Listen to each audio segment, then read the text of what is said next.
Hello everybody, this is Hammer Striker here. Got a couple of big ones on the table. These are both guns chambered in 10mm, the Glock 20 and the Springfield XDM 4.5.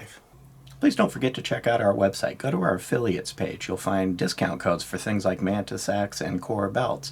You'll find a link that you can sign up for Big Daddy Unlimited. They actually have things in stock and usually at a lower price than other places. Link to that cool little bore light that we use for lighting up the barrels. Use those links. It will often save you money, never will cost you any additional money, and helps the channel. Thank you. 10mm is a rather powerful cartridge. It's well suited to self-defense, but it tends to come with a little more recoil and a little bit bigger guns. It's also quite popular with hunting. It makes a great hunting sidearm. When I go out in the woods, whatever I'm carrying for the main event, I've got a 10mm on my hip as a sidearm. Up until quite recently, when Armory decided to get into 10mm, Glock kind of owned the 10mm market. There was a period of time in the past where 10mm was starting to be used by some federal agencies, the FBI, and was starting to gain some popularity. And then it kind of faded, almost took on wildcat cartridge status, and then it started to pick back up again. But for the longest time, if you wanted a 10mm, you got a Glock, because they were the ones that really had an interest in that market and started to have some diversity. You had the Glock 29, which is a smaller gun. Then you have the 20, and then more recently they came out with the 40, which, you know, despite their numbering, the Glock 40 is not chambered in 40, it's chambered in 10mm. And of course with Glock you had the consistency across the lines. So if you had a 9mm and then you had your 10mm, whether it was the compact, subcompact, full size, didn't really matter, they all worked the same. When you wanted a 10mm for at the time, if you didn't get a Glock, you might be getting something like a Colt Delta Elite or one of the other very small selection of 10mm. So of course you'd have a potentially different operating mechanism. So then Springfield decided to get into the 10mm game. And they got into the game with the XDm 10mm, the XDm-10. This one is a 4.5. There's also a 3.8 compact. There's a part of the Elite series. And there's also a 5.25, they call it a competition gun. That would be kind of equivalent to the Glock 40, a much larger gun. But with Springfield making a robust entry into that market, so they've got an equivalent to the Glock 29, they've got the equivalent to the 20, which is the one that's sitting here in my hand, and they've got a rough equivalent to the 40. You now have the ability to have that diversity in the same manufacturer with the same manual arms. So Glock is kind of no longer the beast in that particular arena. So let's talk about the relative dimensions and specifications of the two guns. So they both hold 15 rounds in their flush-ish magazines, so I'm going to put the magazines back in them. Yep, if I put the right magazine in the right gun, it'll actually work a lot better. But with their flush magazines, the XDM is just a little bit taller, but it's not a significant difference. It's not enough of a difference that's going to stop you from wanting to use one or the other. These aren't, you can be used for concealed carry, but they're not deep conceal. These aren't pocket guns. They're not designed to be. But with a height of 5.51 with the mag and the Glock, and 5.75 on the Springfield Armory, the Glock's just a hair more compact. The lengths are kind of the same basic dimension. Let me get them, see if I can get them lined up correctly. The Glock is 8.07 inches and the XDM is 7.7, but you really can't tell very clearly looking at it that there's a difference. Not enough difference to make a choice, to drive your choice one way or the other. You can see that there's a single slot Picatinny rail on the Glock, which is typical Glock. That's kind of the way they've always been. And you got this 3-slot rail on the XDM. These are both big enough that you're going to be able to put whatever laser light device it is you want on them.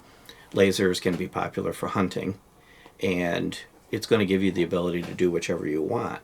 By the way, the specs I'm giving you are the manufacturer specs, and they base them on whatever dimensions they want or the box that it would fit in. The Glock has a 4.61 inch barrel, and the XDM has a 4.5.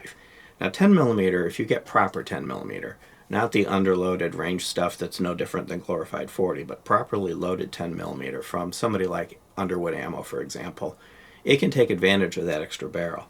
So a little bit more barrel length will get you a little bit more muzzle velocity. 0.1 inches, I don't know if that's enough to make a significant enough difference to matter, But in the case of good 10 millimeter, longer barrel does equal a little more impact at the other end of things. Now from a weight perspective, we did actually weigh these. So the Glock is 30.8 ounces and the XDM is 31.1 with an empty mag. So basically the way you see them sitting here is how they were weighed. So the XDM 0.3 ounces heavier.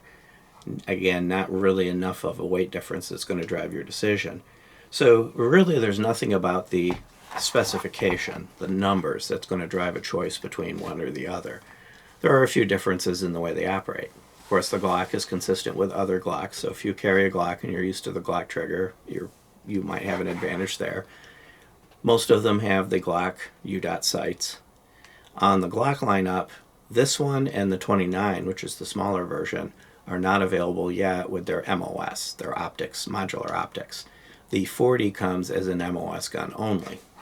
In the XDM, they kind of got a little bit ahead. There are optics-ready versions of the XDM, including their compact. The only one that doesn't have an optics-ready version, kind of interestingly enough, is the 5.25, the longer one, the competition one, that would be kind of equivalent to that Glock 40. It doesn't offer an optics-ready. OSP is what Springfield calls their optics-ready. So Springfield didn't just enter the market kind of lightly. They kept up with the current times. There's the Elite series has a few more features. Threaded barrels are an option on some of the variants. The regular XDM has been around for quite a long time and has proven to be quite a reliable, really enjoyable gun. It has 3-dot sights, but that red sight you're seeing at the front is not just a painted dot. It's actually a fiber optic. So it's really bright, easy to pick up in any lighting conditions other than total darkness. Neither of these guns have night sights. But you're typically going to put light or a laser or some other type of lighting device on the front of them. That's going to take care of you during the darker conditions. Both of them have replaceable back straps that allow you to customize the grip swell. Both of them have pretty decent serrations. They're different. Glock's got their RTF variant. It's got little pyramids. And Springfield's got different shapes and textures all the way around it. Neither one of these is going to pop out of your hands. If you've got a hold of either one of these, it's going to stay in your hand despite the recoil. Because these textures are good enough to hold it, but they're not so aggressive they tear you up. Neither one of these guns is uncomfortable to shoot. The XDM's got a little more style going on. It has front serrations as well as the rear serrations. The Glock has just got the rear serrations. These are only available in Gen 4 and Gen 3s at this point as far as the Glocks. They haven't gone Gen 5 yet with the 10 millimeter. Give them time, they'll get there. And of course at that point you might pick up front serrations and some other characteristics. The XDM does have their grip safety. That's a little bit on the polarizing side. Some people absolutely positively hate them, would never have a gun with one. Other people really do like it because it is one more layer of safety, especially when you're holstering. If you're holstering and you're not holding onto that grip safety, it is one more step to ensure that you don't accidentally pull the trigger. And it has this striker status indicator here, which the Glocks don't have. One thing I will say about these grip safeties, I've never had the gun not fire because of the grip safety. If you pick the gun up and you grab it correctly, the grip safety is so light, it just goes out of the way. So about the only way you would have one of these fail to fire from a grip safety is if you're trying to hold it down here. And on a 10 millimeter, if you're holding it that badly, when you pull the trigger, it's probably going to fly out of your hand anyway. Both of these guns have a variation of a loaded chamber indicator. The XDM has it on the top, and the Glock has the extractor sticks out. So this will kind of stick out, you can feel it with your finger. So both of them have that safety feature, and both of them have all the internal safeties along with the inertial pull safety on the trigger. So they're both drop-safe guns. Glocks, they've dropped them out of helicopters and things like that, and they haven't gone off. And I've never heard of any case where an XDM has gone off unintentionally. The sights are replaceable on both of them. A little different. It's a dovetail front and rear on the XDM, dovetail on the back, and a kind of a screwed-in sight on the front, but they're easy to change. So if you don't like the sights that come on these, the aftermarket has really kind of covers both of these. There's TFO fiber optics, tritium fiber optic sights. There's quite an assortment of sights available. So you're not going to be having a hard time getting these things configured the way you want them. The Glock has no ambi features. Everything is set up for a right-handed shooter. which is something that didn't come into the Glocks until the Generation 5s. And the same with the XDM. There is an ambi mag release on the XDM. The Glock, the mag release is reversible. That came in the Gen 4s, so as long as you're getting a Gen 4. But both of these are basically set up for right-handed use for the most part. Both of them come in at around the $500 to $600 price range. Actually, when you get into these larger frame ones, it's probably closer to $600 to $700 price range for both of them. Neither one of them are overly priced. There's no real price advantage between one or the other depending on what the market is at the current time. So let's talk about the triggers a little bit. So this is the Gen 4, so it has the Gen 4 Glock trigger, minimal take up. You get onto a fairly short, crisp wall, then a relatively short reset. It's not the shortest reset on the planet, but it is a nice short reset, and you're right on the wall. It's also very audible and tactile. And then when you pull it, again, you're right there. So the Glock has a nice trigger if you like Glock triggers. The XDM is very similar. These are both striker guns, so they're going to work relatively similar. The XDM has a similar amount of take-up, kind of a softer wall that you break through, but it's not mushy, but it's not quite as crisp as the Glock. Slightly longer reset than the Glock, but not a huge amount, and then a hair take-up to get back on the wall, and then that same soft break. Quite nice trigger. It's a light trigger, it's a soft trigger, it's not a hair trigger, but it is different. If you like the definition of knowing exactly where the wall is and exactly where you are, you'll probably lean towards the Glock trigger. If you like a slightly softer wall without some of that real hard definition, you may end up liking the XDM just a little bit.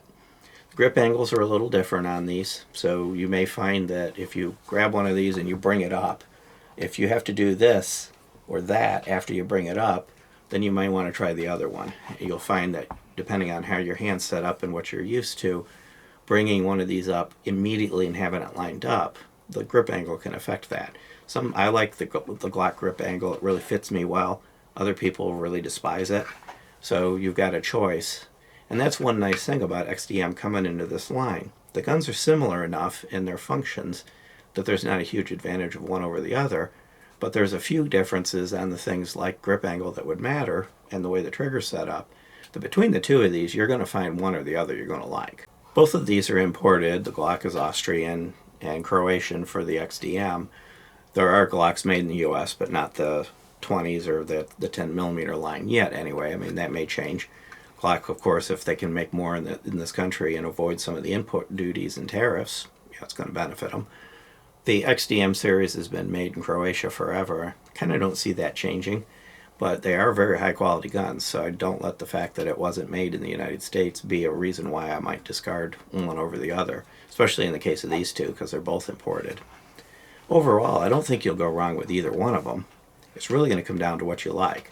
I'm going to continue to take the Glock out with me when I hunt, and in the cases where I choose to carry 10mm for concealed carry, simply because I'm used to the Glocks. The consistency of the triggers, it works the same as the 26 I like to carry, and everything else.